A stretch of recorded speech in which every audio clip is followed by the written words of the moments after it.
Being Power Woman, the talk show. I'm your host, Nancy Rivera, and I'm so happy because today we have a special guest, and her name is Gemma James. And I love what we were going to be talking about. We are going to be talking about healing from the inside out, and that I understand is a very important topic. Um, it's something that also touched my heart a lot because I did lost my husband, and I also lost a cousin. Actually, yesterday we were celebrating his third year of death, and when I say celebrate, it's because we got into the family and we were talking about the memories that we had with him. So, Emma, thank you so much for being here with us today. Thank you for having me. I am so happy. So tell us a little bit about who you are, what you do, what is all your business about? Okay, thank you. Well, thank you for having me. So I'm, as you said, Gemma, and my background is in the beauty industry. I've been a makeup artist for quite a few years. And then last year, in the midst of the pandemic, I decided to launch the Lifestyle Project, which is a website and a blog, which helps people going through experiencing grief, the grieving process, and also helping people who are trying to support those people who are grieving as well, because I think that's just as important. And often that's a big problem, that people don't know how to support people who are going through huge life events and dealing with bereavement and trauma. So I launched that in 2020 last year. It's still pretty new, but it's exciting. I am so happy because I really believe that we need to do more projects like this. I do have a project called that it is to honor my cousin's name. And what we do is that we also help families that have passed through this process of grieving. But in my case, I do work with family who has lost a member because of the violence, because they were murdered, they were killed. It was something like tragic. That's how the way that I work it. But yes, I know that behind your story is a very nice, sad story, right? Yeah, it is. But I think, we always need to try and think what we can take from sadness, what good we can take from it. And I know that's obvious in what you're doing as well. For me, I lost my husband quite suddenly a few years ago. He was only 30. So he got diagnosed with cancer and then passed away a few months later. I was still only late 20s, 29 at the time. And in that period, it was so fast. He was diagnosed and then passed away within a few months. And in that time as well, just a few weeks later, I got laid off from my job. And then a couple of months after that, had to leave our home and move somewhere else. And it was just such a period of, within just such a short space of time, everything familiar had gone away. And I just found myself in this position of being 29, widowed, which I didn't even think anything like that happened to someone of that age. And just thinking, where do I go from here? Everything I know is being taken away. I don't know what the world is anymore. I'm so confused. And I think because of my age, find it really difficult to find any support, because all the kind of support and the charities aimed at people who have lost someone, it's usual to be quite a bit older than what I was. So I find it really difficult to find anything geared towards my age group. Mm-hmm. And I just kind of had this idea last year when we were in the throes of the pandemic, and everyone was talking about grief and loss, and everyone's lives was being turned upside down. And I thought, well, when's a better time to talk about this?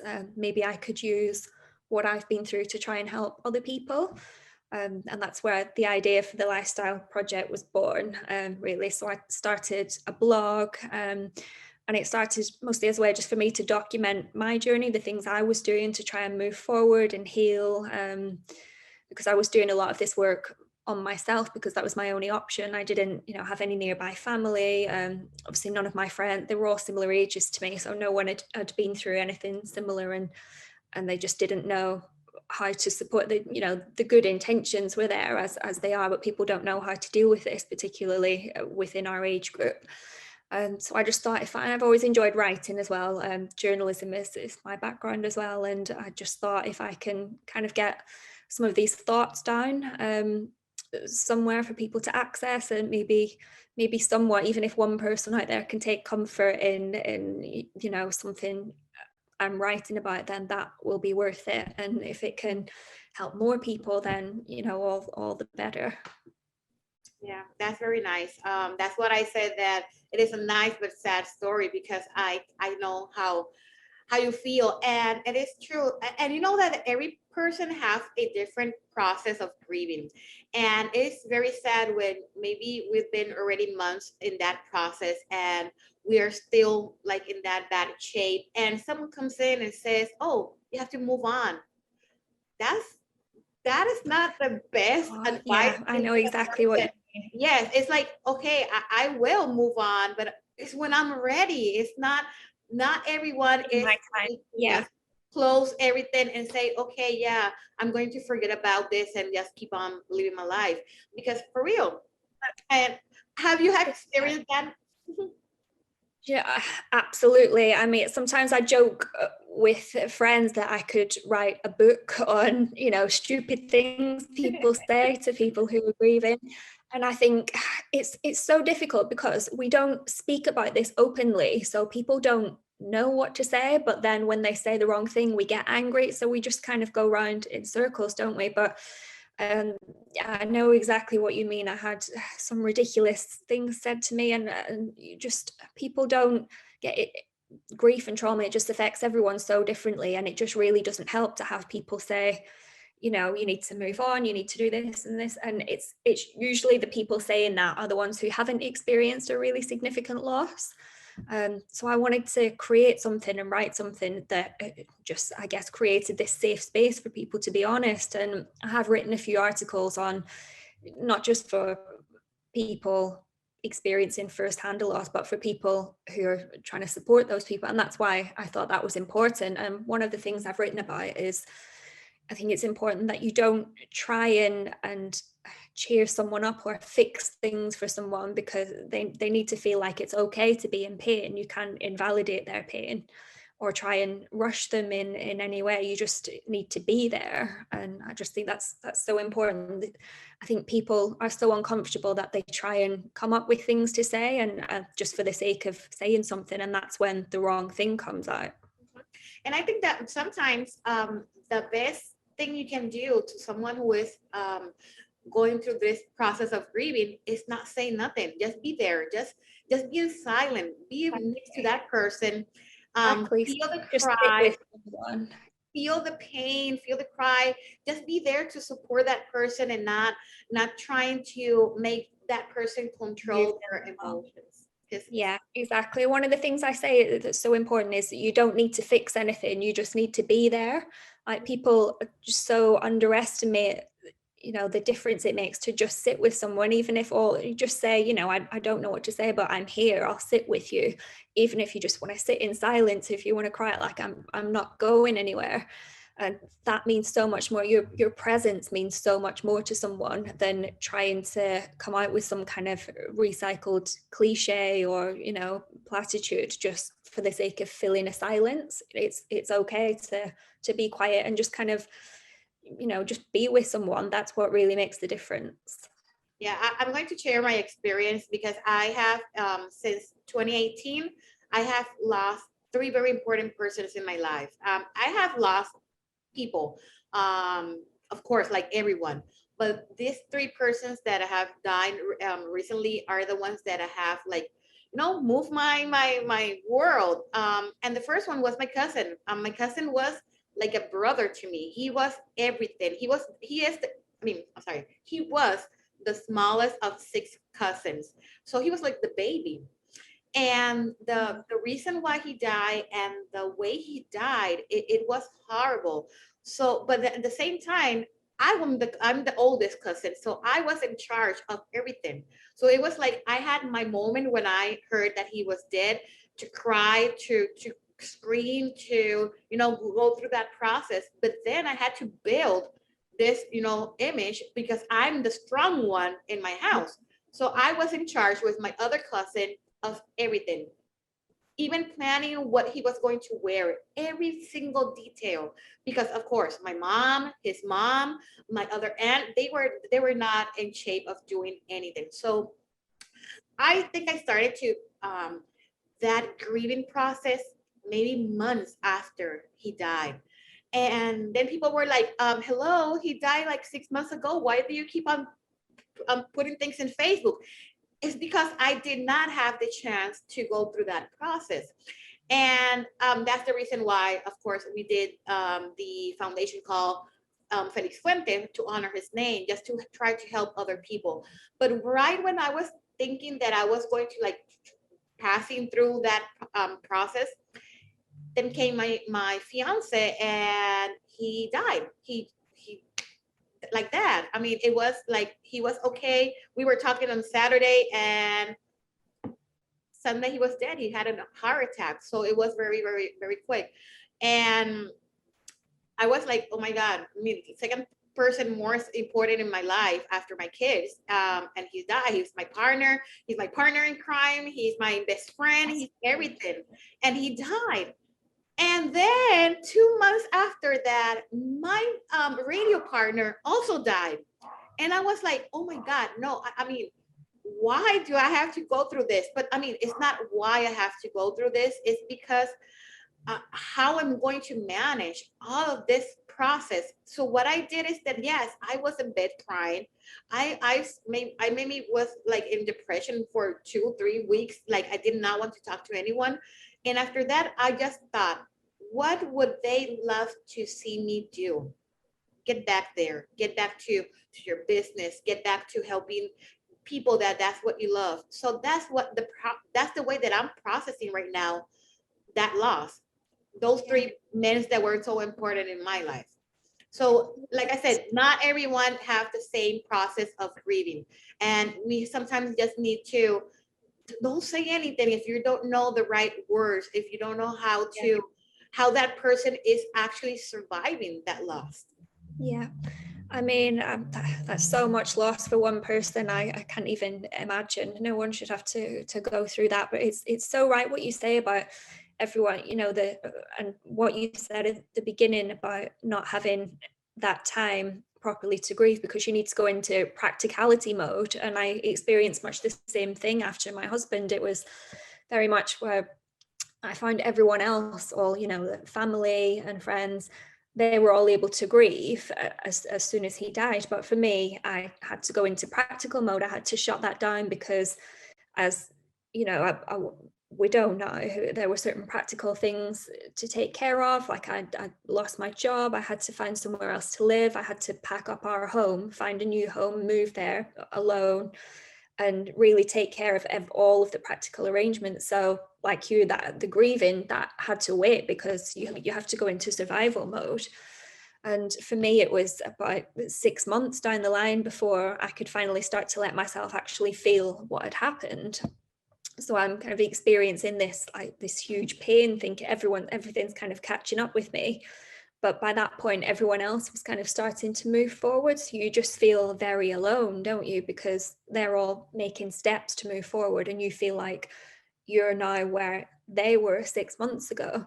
And that people are kind of looking at you thinking, oh, well, it's been 6 months now. Why is she in this depression? She should be starting to, move forward a bit. And people just don't understand that sometimes you grieve that you don't necessarily get the luxury of being able to stop and grieve as soon as someone dies, because there are so many practical things that you don't think about until you're in that position. It is just so difficult. But as you say, I think one of the things I tried to think of as well was, what kind of person do I want to come out the other side of this as? And for me, I felt very strongly that I didn't want to be a victim. I don't want to, let this thing destroy my life. I want to find a way through this. And I might not know what that looks like now, but, it will come. And you just have to think, yeah, what kind of person do I want to come out the other side of this as? I want to be stronger and use this in whatever way I can to help other people. Yeah, I totally understand you. That's the same thing that I was like thinking, okay, they want to see me in bed. No, they want to see me like getting over it, and not just getting over it, but just to continue with our life. Yes, they're Yeah, always going to have moving like a special, forward. yes, they're always going to have like that special part in our hearts, but we have to like continue. But it's in a process. And also the other thing that I wanted to share is about the kids.